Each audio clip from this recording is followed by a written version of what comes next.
Natalie, do you feel it? Feel what? The need for speed. Slow down there, Maverick. So this week's one-tank trip will get you moving, though. But as the Moss Man shows us, you'll never have to leave the ground.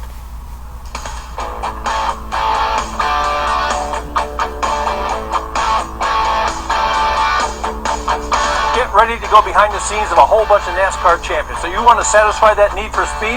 I've got it. It's Thor Sport Racing. It's a one-tank trip. 1, 2, 3, 4 for Thor Sport for the first time in Truck Series history.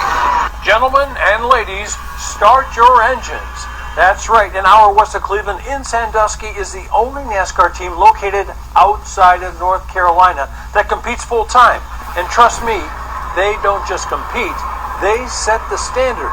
And they've been doing it for 26 years. We're the longest tenured truck team in the NASCAR Camping World Truck Series history. We've run more truck races than any other organization. We have 3 Rookie of the Year championships and 4 national championships. The facility is amazing. Each one of the team's race trucks is hand-built.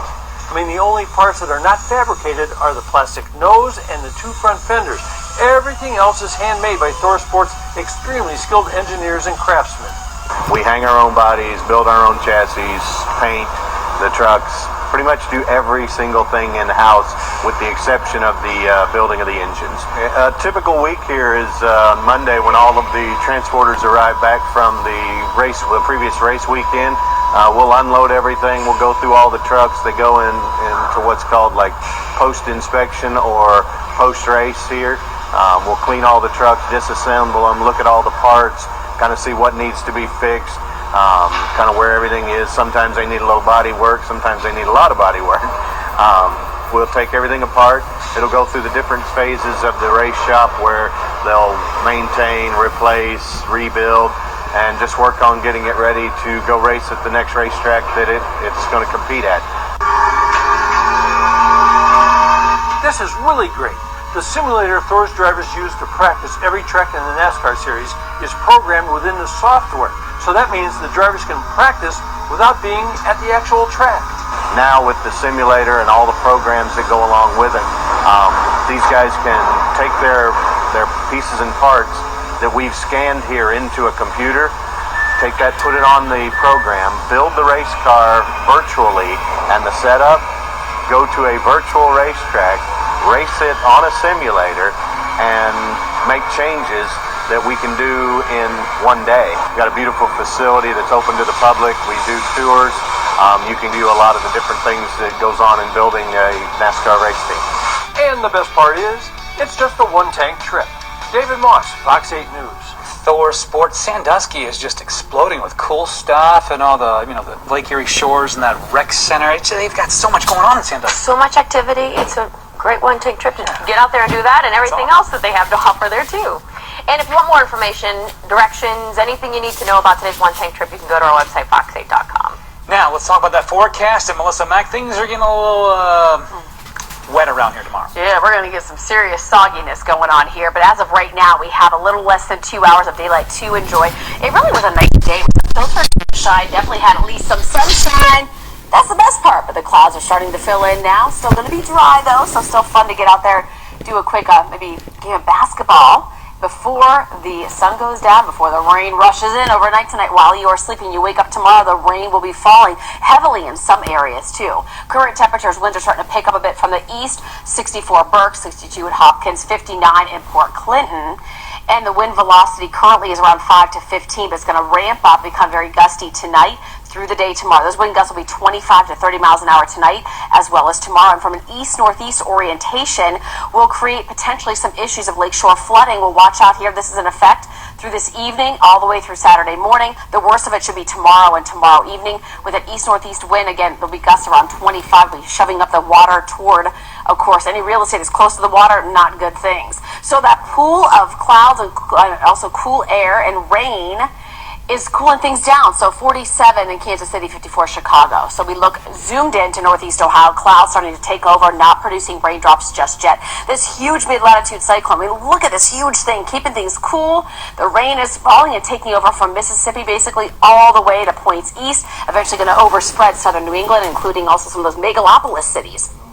The rain will be heavy at times after midnight, mainly east of 77 will be the heaviest tomorrow morning, though, during your morning rush hour and through your lunchtime. Then at that point it becomes a little more widely scattered during the football games. That's good news, but it'll be cool and blustery out there. And then wraparound showers will continue in that forecast on and off throughout the entirety of your Saturday, even lingering into early Sunday. Many areas will have more than an inch of rain. So mid-50s rain commences and the wind revs up this evening into the overnight upper 50s tomorrow. Rainy, heaviest in the morning, especially east. Then the rain continues, showery pattern Saturday into early Sunday. By the kickoff for a football game against the Steelers and trick-or-treating will be dry. Then there could be maybe a few wet snowflakes that mix in Thursday and or Friday, and maybe our first frost of the season as well. Natalie and Gabe. Oh boy, all right, thanks for the warning there, Melissa. All the feels. Well, don't look now, but young Cavs are off to a strong start this new season. We're liking it. Late last night, a third straight victory. Fox 8 sports anchor John Tillage joining us now live with the latest. And apparently, a team in the NBA knows how to play defense. JT. Yeah, they put it all together last night. Nice job against those Clippers as they pick up that victory. The Cavaliers' early season schedule, it had that West Coast trip in it. Of course, many figured that that's going to be a rough stretch for them. Late night games with very little TV viewership, if you will. They kind of go away from your imagination, if you will. Well, don't look now, but they have won the first two games of that trip, 3 straight overall, as we take you to Los Angeles last night. Evan Mobley records a double-double, 12 points, 10 boards, and a couple of block shots, playing very well before the Southern California crowd. And Colin Sexton, the young Bull, scored 27 points, I should say 26 points, in 37 minutes. He shot 60% from the field. What a slam dunk right there. Scored several key buckets in the fourth quarter as JB rolled with him. And as JB put it, this was a team win as the guys were willing to give up court time to make things work between the lines. The lineups at the end of games are going to be dictated by need. And tonight, we needed to score the ball, and we trust Bull's ability to score the ball. So, tonight was his night. And I think that's where all of our guys, again, he could have pouted, he could have put his head down because he hasn't been in the end of games, but he hasn't. He's been Bull. He showed up and gone to work every night. So the Cavaliers pick up that win. They will head into their 6th game of the season on Friday night when they take on the Los Angeles Lakers. A few more games on that West Coast swing and then back into town. But you all, oftentimes when you see that schedule, say, oh my gosh, they're going on that West. And it's tough for a young team to travel and what have you. But they have really played well together. JB and the staff are doing a nice job coaching them all. Size, speed, and gel. They got gelling together, playing together as a team. Good It's news. fun to watch. Thank you, JT. All right, guys. Well, you still have time to vote for our Friday night touchdown postseason game of the week. Bedford at Willoughby South is the first one that you can vote for. Menor battling St. Ignatius. Ravenna takes on Aurora, and West Geauga versus Streetsboro. On Fox 8 News at 10, and don't miss Northeast Ohio's best high school football highlights. It's Friday Night Touchdown this Friday at 11 p.m. Get up and get your grandma out of here. This fan's been working hard this year. Up next, how a KISS mega fan got a start and why dressing up is only part of his obsession. Wow. Okay, Fox 8 and Color Giver would like to salute Ricky Brown as one of Cleveland's own. He is a district-wide services director and driver for the Akron Public Schools. Ricky travels to help support students, families, and staff each and every day. The district says that Ricky is a big man with a big heart. Ricky Brown, we thank you for being one of Cleveland's own. And if you would like to nominate someone, all you have to do is head to fox8.com and click See on TV. Don't you dare stare, you better move.